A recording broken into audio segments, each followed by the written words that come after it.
नमस्कार प्रेक्षकांनो, सावळ्याची जणू सावली मालिकेच्या येणाऱ्या भागामध्ये अतिशय जबरदस्त ट्विस्ट आपल्याला बघावयास मिळणार आहे.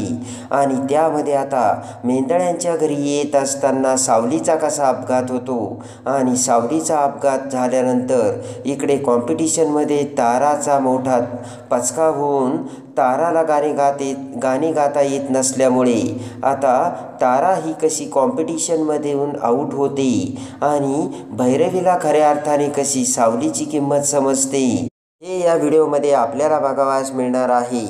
त्यामध्ये आता मेंदळ्यांच्या घरी गुढी उभारण्यासाठी आता सगळ्यांनी तयारी केलेली असते. आणि पण इकडे आता अप्पूला ॲडमिट केल्यामुळे सावलीला आता मेंदळ्यांच्या घरातून बाहेर पडावे लागलेले असते. आणि आता हॉस्पिटलमध्ये अप्पूला ॲडमिट करण्यासाठी आता पैसे बघायला सावली ही भैरवीकडे गेलेली असते. पण भैरवीने आता सावलीला पैसे द्यायला नकार दिलेला असतो. भैरवी म्हणते की माझ्याकडे काही पैशाचं झाड नाही आहे आणि जर तुला पैसे हवे असतील ना, पैसे कुठून येतात तुला माहिती आहे ना, गाणे गायल्यानंतरच पैसे येतात. तेव्हा तू गाण्याची तयारी कर, रिहर्सल कर आणि मग मी तुला पैसे देईल असे म्हणत भैरवीने आता सावलीला तिथून हाकलून लावलेले असते. आणि आता इकडे पैसे जमा करायचे कुठून यासाठी आता सावलीकडे दुसरा कोणताच मार्ग नसतो. आणि त्यानंतर आता सावली समोर सगळा काही अंधार असताना सावली आता पळत पळत जात असताना जगन्नाथची भेट होते. आणि त्या तिथेच जगन्नाथने आता सावलीला पैसे दिलेले असतात. जगन्नाथने सावलीला पैसे घेण्यासाठी आग्रह केलेला असतो. सुरुवातीला सावली आता पैसे घ्यायला नकार देते, पण जगन्नाथने आता तो तिचा बाप आहे आणि आज तिला पैशाची गरज आहे असे म्हणत आता जगन्नाथने ते सावलीला पैसे देताच आता सावलीने ते पैसे घेऊन अप्पूला हॉस्पिटलमध्ये ॲडमिट केलेले असते. आणि इकडे मात्र आता मेंदळ्यांच्या घरी गुढी उभारण्यासाठी सावली ही धावत पळत आता रस्त्याने येत असताना अचानक समोरून एक गाडी येते आणि त्या गाडीची धडक मात्र इकडे सावलीला बसते आणि ताबडतोब आता सावलीला ॲडमिट केली जाते. सावली आता हॉस्पिटलमध्ये ॲडमिट असते. तर इकडे आता खूप वेळ वाट बघितल्यानंतर मात्र तिलोत्तमाला आता काही राहवत नसतं आणि तिलोत्तमा सारंगला आता गुढी उभारायला सांगते.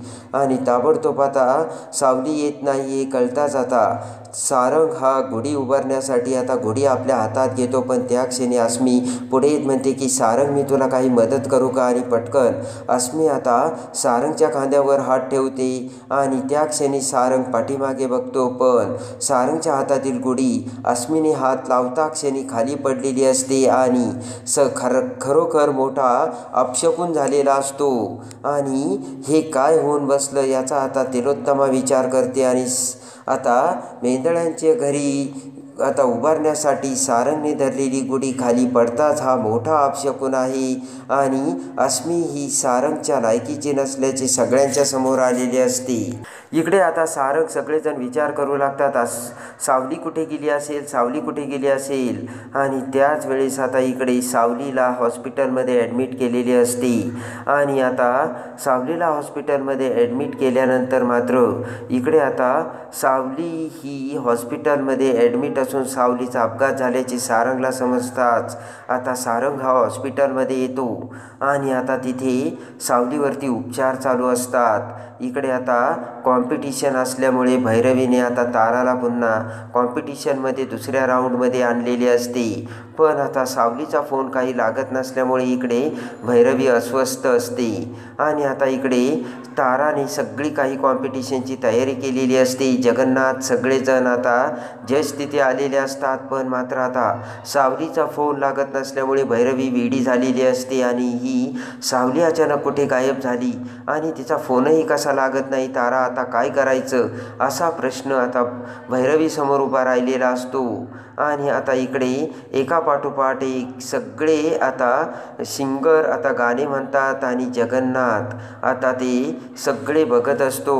इकडे मात्र आता ताराची पोल खोल होणार असते आणि ताराचा नंबर येताच मात्र आता भैरवी डचकते आणि सावली आता गायला तिथे नसल्यामुळे आता काय करावं काय नाही हे कळत नसतं. आणि अखेर आता भैरवी ही स्टेजवर येते आणि सगळ्यांचे हात जोडून माफी मागत म्हणते की ताराचा गाण्यासाठी आज काही गळा व्यवस्थित नाही आहे, ताराचा घसा दुखतोय त्यामुळे तिला आज गाता येणार नाही असे म्हणत आता पटकन तारा ही रिहर्सलमधून बाहेर पडलेली असते आणि भैरवीने सगळ्यांची माफी मागितलेली असते. आणि आज खऱ्या अर्थाने भैरवीला आता सावलीची किंमत कळालेली असते आणि आज सावली आली नाही त्यामुळे ताराचे भांडे फुटलेले असते आणि तारा ही जगासमोर गाऊ शकलेली नसते आणि त्यामुळे आता भयानक धक्का बसून भैरवीला भयानक राग आलेला असतो.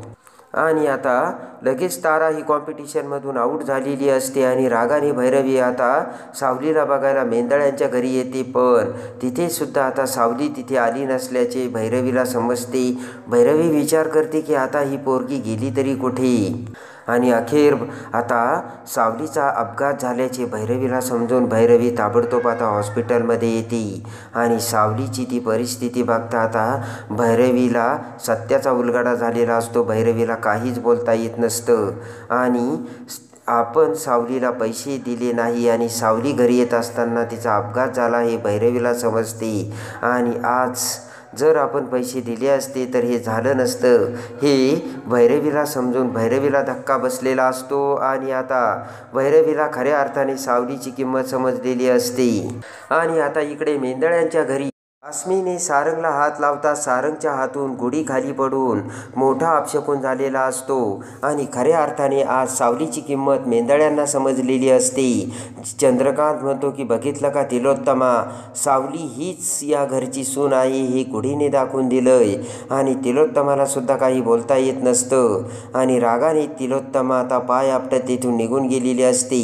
आणि खऱ्या अर्थाने सावली या घरची सून आहे आणि सारंग आणि सावली दोघांनी जर गुढी उभारलेली असती तर आज ही वेळ आली नसती हे आता तिलोत्तमासमोर आलेले असते. आणि आता इकडे कुणाला काय बोलावे आणि काय नाही कळत नसतं. आणि इकडे आता सारंगला मात्र आता मोठा धक्का बसलेला असतो आणि सावलीचा अपघात झाल्यामुळे सारंग आता हॉस्पिटलमध्ये येऊन सावलीची काळजी घेत असतो. तर आता सावलीला बरं करून सारंग आता सावलीला कसे पुन्हा मेंदळ्यांच्या घरी घेऊन जातो आणि सावली हीच आता मेंदळ्यांची खरी सून असल्याचे आता समोर येऊन एकाच भयानक घटनेत आता सावलीची खरी किंमत खऱ्या अर्थाने भैरवीला आणि तिलोत्तमाला समजलेली असते.